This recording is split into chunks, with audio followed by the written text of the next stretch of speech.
Жақсы, ұстаз. Жақсы? Жақсы, ұстаз, Алла разы болсын. Жақсы, аха. Ұстаз, Аха. сіздің ақылыңыз керек маған. Үйленейін десем, мүлдем ыңғайы шықпай жүр. Не істесем болады соған? Амалың дұрыс та. Амалың дұрыс та?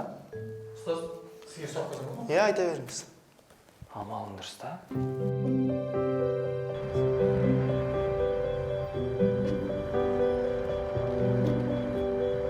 Намазым бар. Оразам ұстап жүрмін. Садақамды беріп жүрмін. Сонда қай амалым дұрыс болуы керек?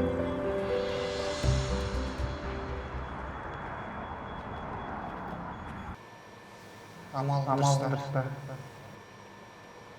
Не амал дұрыстау керек сонда? Алмаларыңыз қаншадан? Бағасы жазылып тұр. Қай жақтан алып келесіздер? Білмеймін мен қайдан алып келетінін. Қалай білмеймін. Сіз білу керексіз ғой.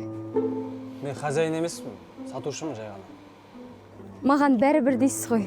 Алсаңыз алыңыз, алмасаңыз қойыңызшы.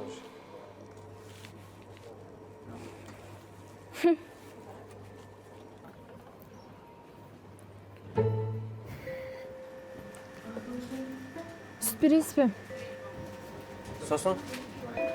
Сосын бір нан. Сосын? Сосын болды. Қанша? 420 болады. Пакетке салып бермейсіз бе?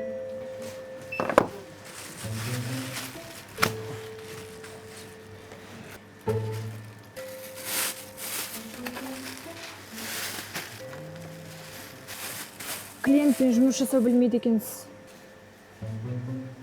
Адамдар қызық.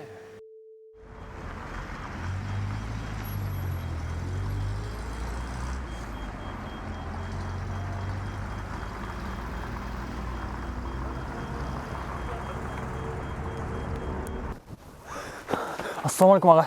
Сен бола қайда жүрсің? Сағат неше болған білесің бе? Аға, кешіріңізші, ұйықтап қалыппын кішкене. Күнде солай кешігетін болып тұрсың ғой? Жоқ, аға. Қаншама клиенттардың дүкен жабық тұрады деп күнде солай кетіп қалатын болып тұр ғой? Жоқ. Сен менің аманатыма қиянат жасап жүрсің ғой сен бала. Мына малың ұнап тұрған жоқ маған. Сондықтан бүгіннен бастап жұмыстан шығасың. Әкел кілтті.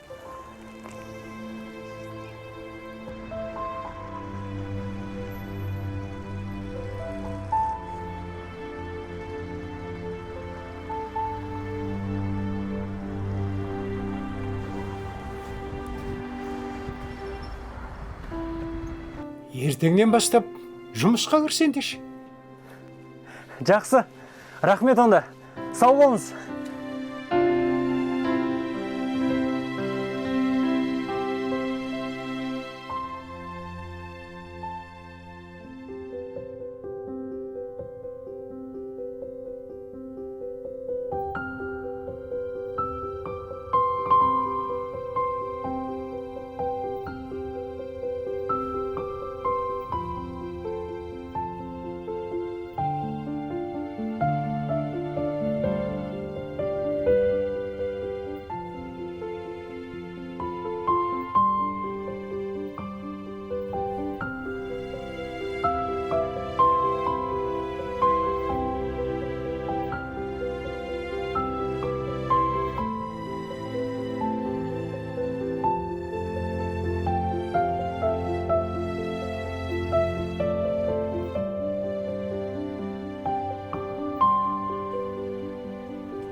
Балам, жұмыстың уақыты бітті ғой.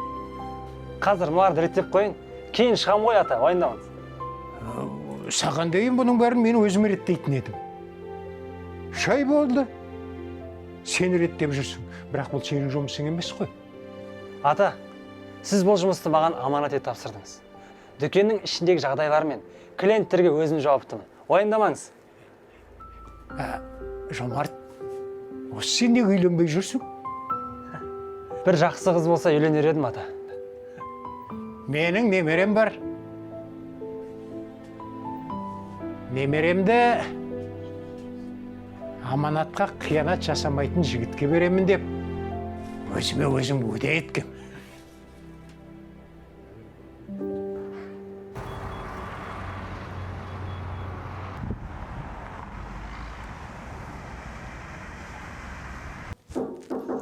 Иә. Ассалаумағалейкум, ұстаз. Уалейкум ассалам. Қалыңыз қалай? Жақсы, Аллаға шүкір, өздеріңіз қалайсыздар? Жақсы, аман есен. Ұстаз, менің екі бірдей жақсы жаңалығым бар. Иә, айта ғой. Есіңізде болса, мен сізге үйлене алмай жүрмін дегенде сіз маған амалыңызды тырыста дегенсіз. Иә. Мен сол амалымды тауып тырыстадым. Жарайсың, қуаныштымын. Енді өз қолыңызбен мен некемді қиып беруге қалай қарайсыз? Машалла. Алла шаңырағыңды берік әрі берекелі қылсын. Рахмет, ұстаз. Ендеше ертең келініңізбен келсем, некемді қиып бере аласыз ба? Болады иншалла. Жақсы, ұстаз, рахмет. Жақсы. Алла разы болсын, ұстаз.